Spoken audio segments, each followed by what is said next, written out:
The wind howled across the golden fields of Willow Creek, Montana, carrying the faint scent of hay and the distant bark of a dog. In the heart of the valley, a lone woman stood on the porch of a weathered farmhouse, her silhouette framed against the setting sun. Her name was Sarah Kane, a single mother who traded the chaos of war for the quiet of this rural life. But tonight something was wrong. Headlights pierced the dusk, creeping closer. 3 trucks, their engines growling like predators. Sarah's hand tightened around the porch railing. She didn't know it yet, but these intruders were about to awaken a side of her she'd buried long ago. Hey, if you're new here and love stories that grip your heart and keep you on the edge of your seat, hit that subscribe button right now and join our community for more epic tales like this one. Sarah Kane was no stranger to danger, but she'd chosen this farm to escape it. 5 years ago, she'd left the U.S. Army Special Forces, Green Beret, elite sniper, a ghost in the shadows of battlefields from Kandahar to Mosul. She'd seen things that haunted her dreams, carried scars, both visible and hidden. Now all she wanted was peace for herself and her 9-year-old daughter Lily.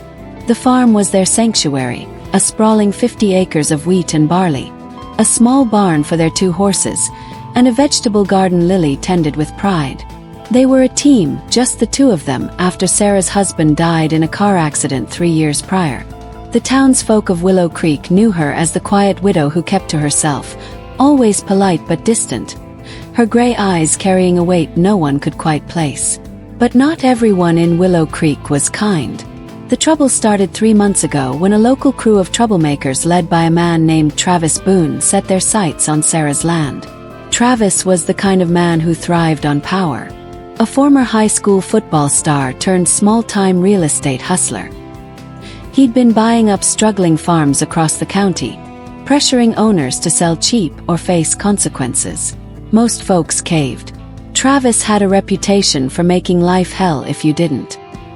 His crew, 4 men in their late 20s, all loyal to him like dogs to a master, had been spotted slashing tires, poisoning livestock, and sprayed painting threats on barns. The sheriff, a tired man nearing retirement, turned a blind eye, too afraid or too lazy to cross Travis. Rumor had it Travis's uncle was a county commissioner, pulling strings from the shadows. Sarah's farm was the last holdout. She'd inherited it from her late husband, and it was more than land. It was a promise to Lily, a place to build a future. Travis wanted it for a fraction of its worth, claiming he'd turn it into a luxury hunting lodge for rich city folks. Sarah had said no, her voice calm but firm. The first time he showed up at her gate with a greasy smile and a lowball offer. That's when the harassment began. At first, it was small missing fence posts, a broken water pump. Then it escalated. Last week, someone had poisoned her chickens, leaving Lily in tears as they buried the birds. Sarah's patience was wearing thin, but she didn't want trouble. Not yet. Tonight, though, the trucks pulling in her driveway weren't here to talk. Sarah watched as they parked in a semicircle, their headlights blinding her. She sent Lily to her room with a whispered, "Stay quiet, baby. Everything's going to be fine." The girl nodded, clutching her stuffed rabbit, her wide eyes trusting her mother completely. Sarah stepped back inside, grabbed her old hunting rifle from the closet. Not her military gear, just a civilian 300H she kept for coyotes, and walked back to the porch. Her heart was steady, her breathing slow, the way it used to be before a mission. She wasn't afraid, but something inside her was waking up. Travis stepped out of the lead truck, his boots crunching on the gravel. He was tall, broad-shouldered, with a smirk that made your skin crawl. His crew followed Jake, a weary guy with a shaved head, Cody, a hulking figure who always carried a crowbar, and the twins Matt and Mark, who laughed too loud and followed Travis like shadows. They were armed not with guns, but with bats and pipes, their faces lit with the kind of glee that comes from knowing you outnumber your prey. "Evening, Sarah," Travis called, his voice dripping with mock politeness. "Thought we'd drop by. Time's up. You're going to sign those papers or we're going to make things real unpleasant." Sarah stood her ground, the rifle resting casually in her arms, not raised but ready. "Get off my land, Travis," she said, her voice low, almost a growl. The men laughed, exchanging glances like they'd expected this. Travis took a step closer, his smirk widening. "You think you're tough, huh? A single mom playing farmer. You're out of your league, sweetheart. This is my county." He nodded to Cody, who hefted his crowbar and started toward the barn where Sarah's horses were stabled. "Let's start with your pretty little ponies," Travis said. "Then maybe we'll visit that kid of yours." That was the line. Sarah's eyes narrowed and something shifted inside her. The farm, the quiet life, the promise to Lily, it all flashed before her. But so did the deserts of Iraq, the mountains of Afghanistan. The moments when she'd stared through a scope and made decisions that ended lives. She wasn't just a mother. She wasn't just a farmer. She was a warrior. And these men had no idea who they were dealing with. "Last warning," Sarah said, her voice cutting through the night like a blade. The men froze, sensing something in her tone they hadn't expected. Travis laughed, but it was forced now, less certain. "You going to shoot us all, Sarah? You don't have the guts." He gestured to his crew, and they spread out, circling the house like wolves. Sarah didn't move. She didn't need to. Years of training had taught her to read a battlefield, to know when to wait and when to strike. She let them think they had the upper hand. Cody reached the barn first, raising his crowbar to smash the lock. That's when Sarah moved. In one fluid motion, she raised the rifle, aimed not at Cody, but at the ground near his feet, and fired. The shot cracked like thunder, kicking up dirt an inch from his boot. Cody yelped, stumbling back, his crowbar clattering to the ground. The others froze, their bravado evaporating. "Next one's in your knee," Sarah said, her voice calm but deadly. "Jet off my land." Travis's face twisted with rage. "You crazy bitch," he spat, but he didn't move closer. He wasn't stupid. He'd seen the precision of that shot. The way the bullet hit exactly where she wanted. This wasn't a scared mom with a gun. This was something else. "You're going to regret this." He growled, backing toward his truck. His crew followed, their confidence shaken. As they peeled out, tires spitting gravel, Travis leaned out his window and shouted, "This ain't over, Sarah. You're done." Sarah stood on the porch until the taillights vanished, her heart pounding but her hands steady. She checked on Lily, who was curled up in her room, safe but shaken. "Mom, are they gone?" the girl whispered. Sarah knelt beside her, brushing a strand of hair from her face. "For now, baby," she said. "For now." But Sarah knew Travis wouldn't stop. Men like him never did. And deep down, a part of her, the part she tried to bury, was ready for what came next. The next morning, Willow Creek buzzed with gossip. Word of the confrontation spread, twisted and exaggerated, as small-town stories do. Some folks called Sarah reckless, others brave. A few older farmers who'd lost their own land to Travis's schemes started whispering about fighting back. But Sarah didn't care about the rumors. She had work to do. She spent the day fortifying the farm, checking fences, installing motion sensor lights, and moving her horses to a neighbor's barn for safety. She didn't want a war, but she was preparing for one. That night, she sat at the kitchen table, cleaning her rifle, her mind racing. She hadn't wanted to touch her old gear, the tools of her past life, but Travis was forcing her hand. In a locked chest under her bed was a case she hadn't opened in years. A custom-built sniper rifle, a suppressor, night vision optics, and a set of knives she'd once used in missions she'd never speak of. She told herself she'd left that life behind. But now, with Lily asleep upstairs, she wondered if that life had ever truly left her. The attacks escalated over the next week. One night, someone cut her water line, flooding the fields.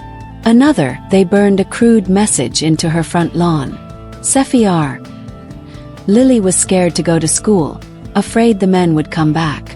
Sarah kept her home, teaching her math and reading in the kitchen, trying to keep things normal.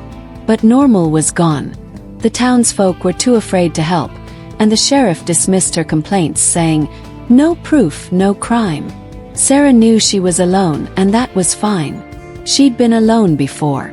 Then came the night that changed everything. It was a moonless Friday, the air thick with the promise of rain. Sarah had sent Lily to stay with a trusted friend in town. Sensing trouble was coming, she was right. At midnight, her motion sensors pinned, and she saw them on the security camera she'd installed. 5 figures this time, moving through the fields toward the house. Travis had brought a new guy, someone Sarah didn't recognize. A hulking figure with a rifle slung over his shoulder. They weren't here to scare her anymore. They were here to end it. Sarah slipped into the attic where she'd set up a vantage point days earlier. The sniper in her had never really gone away. She'd just been dormant waiting. She opened the chest, assembled her rifle in under a minute, and attached the suppressor. Through the night vision scope, she watched them approach, their movements sloppy, overconfident. Travis was in the lead, carrying a gas can, likely planning to burn the house. The new guy, the one with the rifle, hung back, scanning the darkness like he knew what he was doing. Sarah's instincts screamed he was the real threat. She didn't want to kill. She hadn't taken a life since her last mission, and the weight of those memories still crushed her. But this was her home, her daughter's future. She made a decision.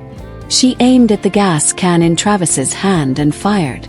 The silenced shot was a soft whip, and the can exploded, dousing Travis in gasoline. He screamed, dropping to the ground, thinking he'd been hit. The others scattered, shouting, confused. Sarah fired again, this time at the new guy's rifle, shattering its stock and sending him diving for cover. She didn't aim to kill, just to send a message. But the message was clear. She was no victim. The men fled, Travis cursing as he stumbled back to the trucks. But Sarah knew this wasn't the end. She'd humiliated Travis, and men like him didn't forgive. She needed a plan, something bigger than defending her farm. She needed to take the fight to him. The next day, Sarah did something she hadn't done in years. She reached out to her old unit. Not all of them, just 2. Her spotter, Mike Hawk Dawson, and her explosives expert, Lena Spark Rodriguez. They were retired, living quiet lives, but they owed Sarah their lives from missions long past. When she called, they didn't hesitate. By nightfall they were at the farm. Their faces weathered but their skills sharp. Hawk, a weary man with a perpetual grin, clapped Sarah on the shoulder. "Thought you went soft," Kane he teased. Spark, it woman with a fiery glare, was already unpacking gear. "Let's burn these bastards down." Figuratively, of course, she said, winking. Together they devised a plan. Travis wasn't just a bully. He was a criminal, and his operation went deeper than anyone in Willow Creek knew. Hawk's contacts in law enforcement, ones who weren't bought off, revealed Travis was laundering money through his real estate deals using the farms he acquired as fronts. If they could get proof, they could bring him down legally. But proof meant getting close, and that meant risk. Sarah and her team turned the farm into a fortress, setting traps, non-lethal but effective. Trip wires linked to floodlights, pressure plates that triggered deafening alarms. Even a few of Spark's flashbangs rigged to scare, not kill. They also hacked into Travis's phone thanks to Spark's tech skills, and found texts linking him to a deal with a shady developer from Billings. The deal was set to close in 3 days at an abandoned warehouse on the edge of town. That was their chance. The night of the deal, Sarah, Hawk, and Spark moved like ghosts. They infiltrated the warehouse. Sarah taking a perch on a rusted catwalk with her rifle. Hawk and Spark planting cameras and mics to record the transaction. Travis arrived with his crew plus the developer, a slick man in a suit who reeked of money. The deal was simple. Travis would sell Sarah's farm, which he didn't yet own, for a massive profit, splitting the cash. The developer didn't care how Travis got the land, only that he delivered. Sarah watched through her scope, her finger off the trigger, but ready. She didn't want to shoot. Not unless she had to. The cameras were rolling, capturing every word. Travis bragged about how he'd break Sarah, how he'd scare her out of town. The developer laughed, promising more deals if Travis could keep delivering. It was enough. They had him, but then things went wrong. One of Travis's men, Jake, spotted a reflection from Hawk's camera lens. "We've got company," he shouted, pulling a pistol. The warehouse erupted into chaos.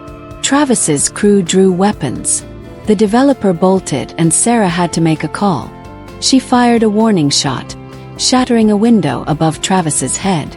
"Drop it!" she shouted, her voice echoing.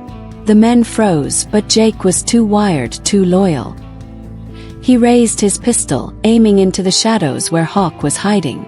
Sarah didn't hesitate. Her shot was clean, surgical, hitting Jake's hand and sending the gun flying.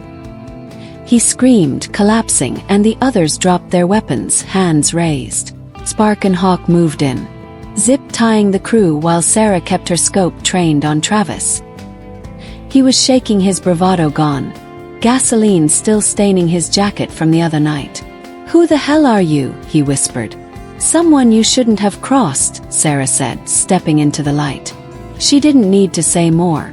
The cameras had everything. Travis's confession, the deal, the threats. By morning, the footage was with the FBI thanks to Hawk's contacts.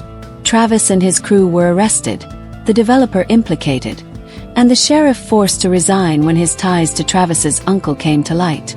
Sarah returned to her farm, the weight of the past weeks lifting, but not gone. She'd protected her home, her daughter, but she'd also reopened wounds she'd thought were healed. Lily ran to her, hugging her tight, and Sarah promised they'd be okay. The town, once silent, rallied around her. Farmers who'd lost their land started legal battles to reclaim it. Inspired by Sarah's stand. She didn't want to be a hero, but sometimes surviving makes you one. As the sun set over Willow Creek, Sarah stood on her porch, Lily beside her, the field stretching out like a promise kept. She wasn't just a mother or a farmer. She was a warrior, and she'd fought for what mattered most. Maybe that's who she'd always been. Hey, thank you for watching this story all the way through. Means the world to us. Now we want to hear from you. Drop a comment below and let us know from which part of the country are you watching this video. Whether you're in Montana like Sarah or somewhere else entirely, let's connect in the comments. And if you love this story, give it a thumbs up and share it with someone who needs a little inspiration today. If you enjoyed this story, don't forget to give it a thumbs up and hit that subscribe button for more emotional, dramatic, and unexpected tales. And thanks for watching, and see you in the next video.